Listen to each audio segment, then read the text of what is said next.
자신이 성추행한 서지현 검사에게 인사보복을 한 혐의로 재판에 넘겨진 안태근 전 검사장의 상고심에서 대법원이 원심을 깨고 무죄 취지로 사건을 서울중앙지법으로 돌려보냈습니다.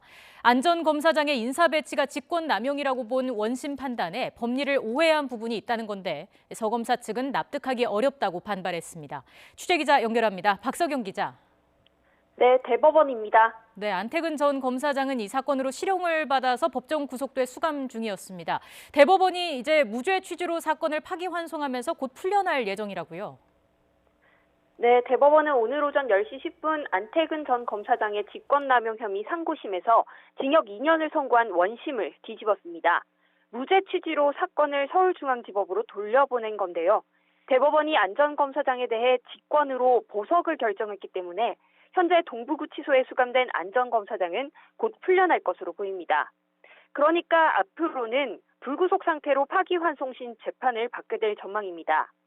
앞서 안 전 검사장은 지난 2015년 검찰 인사 실무를 총괄하는 법무부 검찰국장으로 재직하면서 과거 자신이 성추행한 서지현 검사의 인사 과정에 부당하게 개입한 혐의로 재판에 넘겨졌습니다. 당시 서지현 검사는 수원지검 여주지청에서 창원지검 통영지청으로 발령됐습니다. 다만 지난 2010년 서 검사를 성추행했다는 의혹은 서 검사가 고소하지 않은 상태에서 공소시효가 만료돼 기소 대상에서 제외됐습니다. 네, 대법원은 법리 오해가 있다면서 사건을 다시 돌려보냈는데 어떤 판단을 내린 건지 자세히 정리해 주시죠. 네, 1심과 2심은 안 전 검사장이 성추행 사실 확산을 막으려 권한을 남용해 인사에 개입했다고 보고 징역 2년의 실형을 선고했습니다. 전보 인사 내용이 검사 인사의 원칙과 기준에 해당하는 경력검사 배치 제도를 위반했다고 본 겁니다. 하지만 대법원의 판단은 달랐습니다.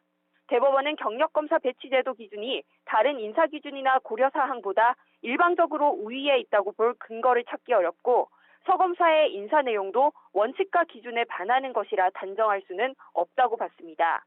또 인사권자는 법령의 제한을 벗어나지 않는 한 여러 사정을 참작해 전보 인사 내용을 결정할 수 있다며 상당한 재량이 있다고 설명했습니다.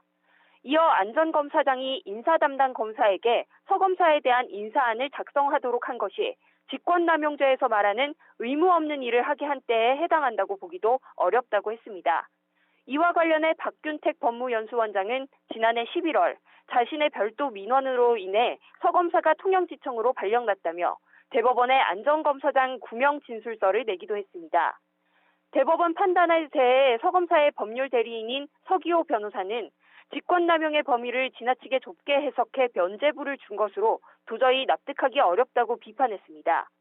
이어 구체적인 입장 표명 여부는 대법원 판결문을 면밀히 분석한 뒤 결정하겠다고 덧붙였습니다. 지금까지 대법원에서 YTN 박석영입니다.